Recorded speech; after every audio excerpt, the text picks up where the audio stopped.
Let's just go over how abortion became legalized in the United States. The United States Supreme Court is one of the three branches of the federal government whose sole purpose is to determine whether the laws passed by the legislative and executive branches of government are constitutional by interpreting the Constitution.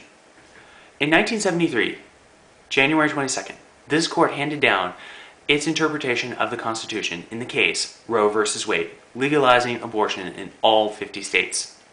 Now, let's just take a look at the Constitution of the United States of America, the Fourth Amendment, in which the Supreme Court based their judgment.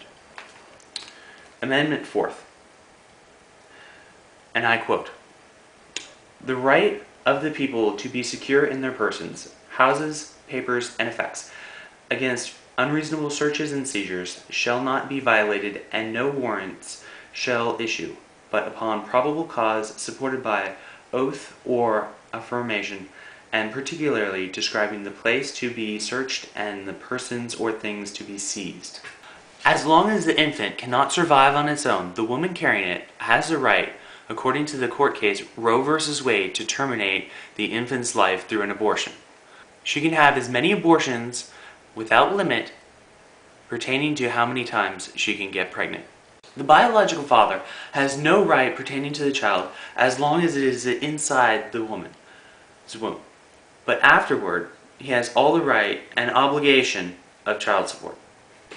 One has to ask himself how this court can go from the Fourth Amendment, the right to probable cause and warrant before search and seizure, to giving women the right to have an abortion, to terminate their pregnancy without a limit on how many times they can do this, without cause or reason, or even evaluation of their psychological mental state.